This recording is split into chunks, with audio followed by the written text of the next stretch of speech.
at its highest level when they were really compliant, the effective tax rate was sitting at around 24.7%. What it means is for the income that they get, they were paying 24.7% as taxes. That has dropped. And it could be for reasons that construction has experienced a slump, But we believe with the data that we have and the research that we have done, that the drop from 24.7 to around 19% effective tax rate has been very poor. But the most devastating data around this thing, it's around, compliance, the construction industry's compliance to registration. Very few of the upcoming tender-driven construction operators that are coming up, the new ones, are registering for tax. So the registration is very poor. The registration percentages are sitting at around 51%. Filing is sitting at a very pathetic 26%.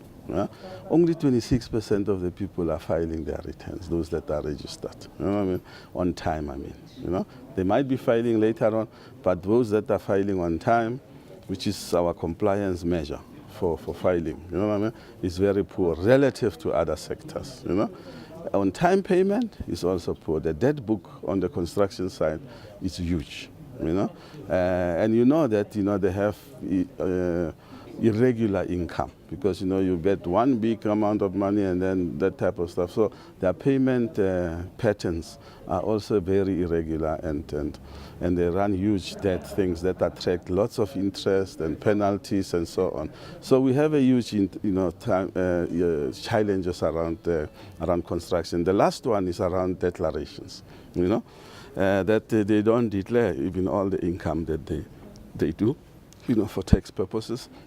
So we have huge challenges around that thing. So they have earned their right to get the focus from the South African Revenue Service, And we have now the tools, we have the resources to be able to get to the bottom of this industry. It's a very important industry. If you look at it, government has pushed in, including state-owned enterprises spend over 800 billion a year, towards the construction industry.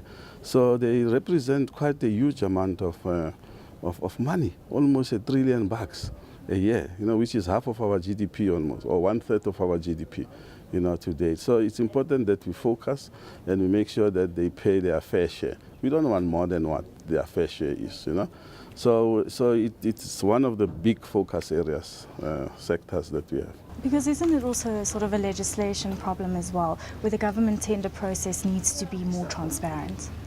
Yes, of course. As the Minister mentioned, obviously, that the whole procurement system needs to be transparent. We're looking at the tax compliance side of the procurement system to make sure that if you have to pay VAT, you pay your VAT. If you deducted pay as you earn from your employees, you hand it over to us on time, and in full, and those type of compliance issues. But yes, of course, the more transparency we have in terms of pricing, then the government can get value for money. Open tendering processes that make sure that the best person gets the services, while we are promoting the BEE objectives that we have as government. So those issues are important, and transparency really plays an important part.